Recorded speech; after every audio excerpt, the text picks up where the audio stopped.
안녕하세요. 유용한 금융 지식을 전하는 황금 언니입니다. 오늘은 전세 대출의 보증 기간 중 민간 보증 기간인 서울보증보험에서 발급하는 보증서를 담보로 취급되는 전세 대출을 설명드리려고 합니다. 소득 증빙이 어려우신 분들은 신용카드 사용 금액으로 신고소득을 산출해서 대출이 나갈 수가 있고, 그다음에 전세금이 5억을 초과하며 한국주택금융공사나 주택보증공사에서는 보증서가 발급되지 않는데, 이렇게 전세금이 5억 초과하는 경우에도 서울보증보험에서 발급하는 보증서로 전세대출이 취급되게 됩니다. 즉, 제약사항들이 다른 보증기관에 비해서 좀 적은 편이기 때문에 가장 최후의 보류로 서울보증보험에서 발급하는 보증서로 전세대출이 나가고 있습니다. 전세금이 5억을 초과해서 고민이신 분들이 있다면 이 영상에서 답을 찾으실 수 있을 테니까 끝까지 시청해주세요. 서울보증보험 전세대출에 대한 첫 번째 이야기, 서울보증보험은 민간보증기관인지라 제약사항이 적어서 가지는 특징이 몇 가지 있다. 보증서 발급기관인 서울보증보험은 민간보증기관입니다. 이전 영상들에서 제가 반복적으로 말씀을 드렸는데, 전세대출은 보증서를 담보로 은행에서 대출이 나가는 거고요. 전세대출에 보증서를 발급해주는 기관은 총 3곳이 있다고 말씀을 계속 드렸는데, 한 곳이 한국주택금융공사, 그리고 한 곳이 주택도시보증공사, 마지막 한 곳이 이 서울보증보험입니다. 한국주택금융공사와 주택도시보증공사는 이름에서 명칭에서 공사라는 명칭이 이름에 공사라는 명칭이 들어가 있죠. 그래서 이 명칭에서 알 수 있다시피 공공사업을 하기 위해서 공적 자금이 투입돼서 설립된 곳입니다. 그래서 이들이 하는 사업은 공공의 이익이 즉 대한민국 국민의 주거 안정이라는 목적을 가지고 운영되는 공사입니다. 그런데 서울보증공사는 공사가 아니고 민간보증기관입니다. 그래서 이 두 곳에서 취급하지 못한 전세 보증서를 발급해주는 업무를 하고 있고, 그 외에도 자동차 제출에 대한 보증서, 그 외 여러 가지 보증서를 발급해주는 업무를 하고 있어요. 혹시 내 전세금을 담보로 대출을 받을 수 있다는 말을 들어보셨나요? 예전에 이렇게 대출이 가능했거든요. 지금은 이게 중단되었지만 예전에는 내 전세금으로 생활안정자금 대출이 되었는데요. 이게 가능했던 것이 이 서울보증보험에서 전세금 담보로 생활안정자금에 대한 보증서를 발급해 줬어요. 그런데 이게 갭 투자자들에게 악용이 되어서 정부에서는 이 보증서 업무를 하지 못하도록 중단을 시켰습니다. 그래서 지금은 사실 안 돼요. 아무튼 이 서울보증보험에서 발급하는 보증서의 종류가 굉장히 많습니다. 제가 앞에서 두 공사에서 취급하지 못한 전세에 대해서 보증서를 발급을 해준다고 말씀을 드렸는데, 이 경우는 크게 다음과 같습니다. 첫 번째가 신고소득을 가지고도 대출이 취급된다는 점입니다. 대출이 나갈 때 보통 소득을 크게 3가지로 분류를 해가지고 은행원들이 보는데요. 그 하나가 증빙소득, 하나가 추정소득, 마지막이 신고소득입니다. 증빙소득은 말 그대로 증빙이 되는 소득이에요. 서류로 증빙이 된다는 의미고요. 가점근로소득 원정징수 영수증이나 소득금액 증명서에서 입증이 되는 소득을 말합니다. 그리고 두 번째 추정소득은 건강보험료와 국민연금 등의 소득을 보고 소득을 추정하는 겁니다. 그리고 세 번째는 신고소득인데요. 신고소득은 신용카드 사용 내역 등을 가지고 소득을 역으로 추정하는 거예요. 이게 어떤 말이냐면, 신용카드를 사용을 하고 있고 이게 오랫동안 연체 없이 이용대금을 잘 갖고 있다 하시면은요, 이게 서류로는 입증을 하기는 힘들지만 사실 소득이 있으니까 이 신용카드 사용 내용을 결제를 하시는 거잖아요. 그래서 입증하기는 힘들지만 소득이 있다고 보는 겁니다. 한국주택금융공사나 주택도시보증공사는 이 마지막 신고소득을 소득으로 인정하지 않아요. 하지만 서울보증보험에서는 이 신고소득까지도 소득으로 인정을 해서 신용카드 사용 금액을 가지고 역으로 소득을 산출할 수가 있어요. 자, 이 신용카드 사용 금액을 가지고 역으로 소득을 산출하는 이 신고소득을 산출하는 산식이 어떻게 되냐고 질문을 하실 것 같아요. 그런데 사실 이 산식은 저도 잘 모릅니다. 왜냐면 이 은행 전산이 들어가 있어서 저도 수기로 이걸 산출해 본 적이 없어요. 그냥 신용카드 사용 금액을 이렇게 전산에 입력을 하면은 전산에서 자동으로 신고소득이 산출되고는 하거든요. 그래서 이 산시계까지는 제가 정확하게 말씀은 못 드리지만 아무튼 증명서상으로 소득 입증이 어렵지만 소득이 있어서 신용카드를 잘 결제하고 있다면 서울보증보험 보증서를 담보로 전세대출이 진행이 되니까 은행 창구에 가셔가지고 자세히 상담을 하시면 좋을 것 같습니다. 그러니까 더 자세히 말씀드리면 프리랜서 분들이나 개인 사업 하시는 분들, 이런 분들 같은 경우에는 소득 입증이 조금 힘드신 분들이 있잖아요. 이런 분들 같은 경우에는 서울보증보험에서 진행되는 전세대출도 가능하니까 참고로 문의를 한번 해보세요. 두 번째는 전세금이 5억을 초과하는 경우에도 취급이 된다는 점입니다. 한국주택금융공사나 주택도시보증공사는 전세금 5억 원까지만 취급이 되거든요. 그런데 서울보증보험 같은 경우에는 전세금이 5억을 초과하는 경우에도 취급이 가능해요. 최근에 이제 전세금들이 많이 올라가지고 서울이나 경기도 같은 경우에는 전세금이 5억을 초과하는 경우가 좀 많아요. 이런 경우에는 이제 무조건 서울보증보험에서 발급하는 보증서로 전세 대출이 나갈 수밖에 없습니다. 세 번째, 1주택점에서 부부 합산소득이 1억 원을 초과하는 경우에도 취급이 가능합니다.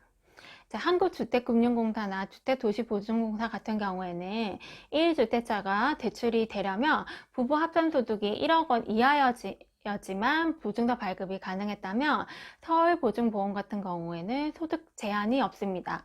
그러니까 1주택자 경우에 소득 제한이 없이 취급이 가능하다는 점이 장점입니다. 그렇다고 모든 1주택자가 다 된다는 말은 아닙니다. 보유한 주택가액이 9억 원을 초과하는 경우, 혹은 2020년 7월 10일 이후로 투기지역 혹은 투기과열지구내 취득 시점이 3억 원을 초과하는 아파트를 구입한 경우에는 서울보증보험의 보증서가 발급되지 않아요. 근데 이거는 공통사항입니다. 사실 한국주택금융공사와 주택도시보증공사 같은 경우에도 이런 경우는 발급이 되지 않죠. 이 사항을 서울보증보험 같은 경우에도 공유하는 겁니다. 그래서 1주택자라고 해서 무조건 다 된다, 그런 건 아닌 거는 유념하시기 바랍니다.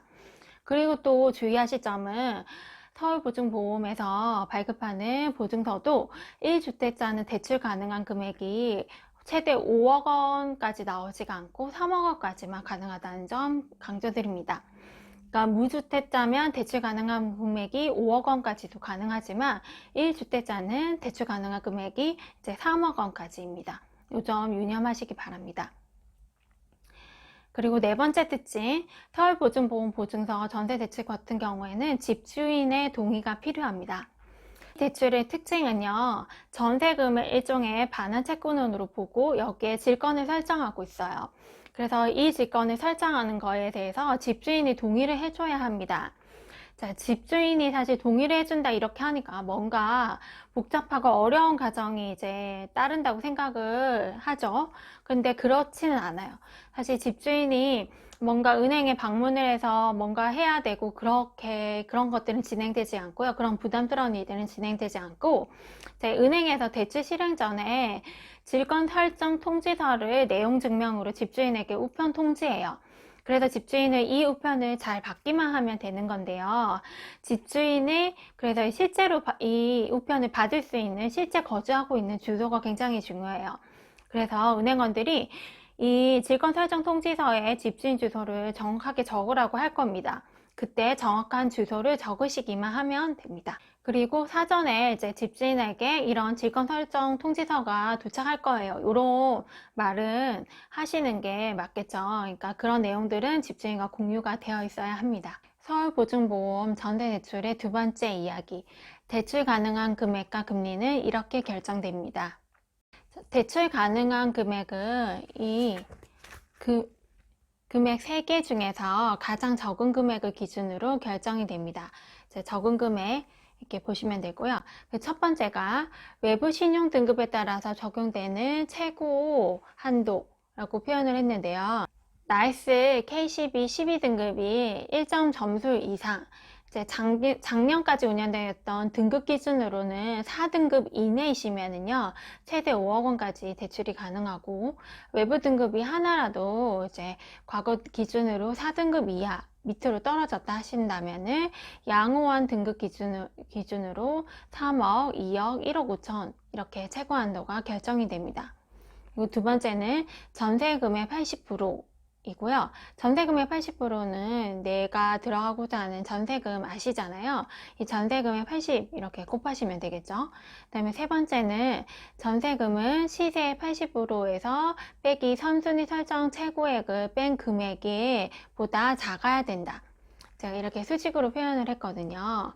자, 이거에 대해서 조금 자세히 설명을 드릴게요. 전세금은 여기 보시면 시세의 80%에서 선순위 설정 최고액을 뺀다고 했고요. 이 금액보다 전세금이 작아야 된다고 말씀을 드리고 있는데요. 여기에서 우선 선순위 설정 최고액에 대해서 설명을 좀 드릴게요. 선순위 설정 최고액은 등급부 등본을 보는 영상에서 자세히 설명을 드렸는데요. 제 등기부 등본을 딱 봤을 때 1구에 이제 근저당 설정액이 있다면 그 금액을 빼시면 됩니다.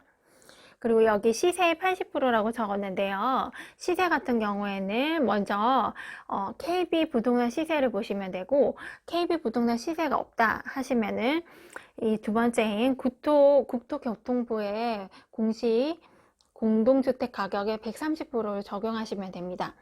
그리고 만약에 신규 분양 아파트나 오피스텔 같은 경우에는 분양 가격을 쓸 수도 있어요. KB 부동산 시세는 리브 부동산이라 어플을 까셔가지고 주소를 치시게 되면은 거기에 가격들이 나오는데요. 최고가, 뭐 최저가 이렇게 나오는데 그거는 무시하시고 중간에 일반가라고 나올 겁니다. 그거를 쓰시면 되는 거고요. 거기에 80%를 곱하시면 됩니다. 그리고 국토교통부 공시 공동주택 가격은요, 이제 시리얼, 그러니까 여기 보시면 적어드렸는데 시리얼인데요. 시에다가 점점해서 리얼 이렇게 치시면 포털 사이트가 나옵니다. 거기에 동일하게 주소를 이렇게 입력하시게 되면은요, 이제 공시되는 공동주택 가격이 나오시게 됩니다. 거기에 1.3배를 곱하신 가격을 쓰시면 됩니다. 그리고 금리는 기준금리에다가 가상금리를 더해서 이제 기준금리에 가상금리를 더해서 할인금리를 차감하는 방식으로 결정이 됐는데요. 제 앞전 영상들에서 기준금리를 고르는 방법이나 그다음에 할인금리를 적용받는 방식들에 대해서 이제 담은 영상들이 있어요. 그걸 보시면 좀 설명이 되실 건데 그 영상을 보실 시간이 없으신 분들을 위해서 이제 잠깐 조금 요약을 해서 말씀을 드리면요. 그 기준금리 같은 경우에는 코픽스가 적용이 되고 코픽스에는 신자네 코픽스와 신규 코픽스 이렇게 두 개가 있고요. 이 둘 중에서 선택을 하시면 되는데 이제 낮은 거 기준금리가 낮은 거를 지금 선택을 하시면 될 거고 이 코픽스 금리는 한 달에 한 번 공시가 됩니다. 그리고 6개월 변동 혹은 12개월 변동 이 둘 중에서 선택이 가능한데 6개월 변동으로 선택하시면은 6개월마다 이 기준금리가 바뀐다는 의미고요. 12개월 변동금리 같은 경우에는 12개월마다 이 기준금리가 바뀐다. 이렇게 이해하시면 됩니다. 그리고 이 가상금리는 은행에서 결정을 하는 금리이므로 따로 여러분들이 이 부분에 대해서 뭐 결정할 수 있는 부분이 따로 없습니다. 그리고 은행원들이 뭔가 입력을 해서 이 값을 바꾸는 거 그런 거는 따로 없거든요. 그래서 요거에 대해서는 여러분들이 어떻게 하실 수 있는 게 없기 때문에 요거는 그냥 무시하고 넘어가셔야 됩니다. 그리고 마지막으로 이제 할인금리를 적용받는 건데요. 이 할인금리 같은 경우에는 이제 은행들마다 할인금리를 이제 받는 요건들이 다릅니다. 그래서 이 할인금리를 어떻게 채우냐, 내가 할인금리를 어떻게 하느냐에 따라서 이 할인금리가 달라지기 때문에 그거는 은행원들과 상담을 하셔가지고 이제 결정을 하시면 됩니다. 이렇게 해서 이제 금리가 결정이 되고 상대적으로 이게 다른 보증서들에 비해서 이 금리 자체가 조금 높은 편입니다. 그래서 이거는 아까 말씀드렸다시피 가장 최후의 보류로 나가는 대출이거든요. 그래서 그 점은 좀 유의를 하시기 바랍니다. 자, 이것으로 서울보증보험 보증서 전세대출에 대한 설명을 마칩니다. 이 영상이 많은 분들에게 도움이 되었으면 좋겠습니다. 감사합니다.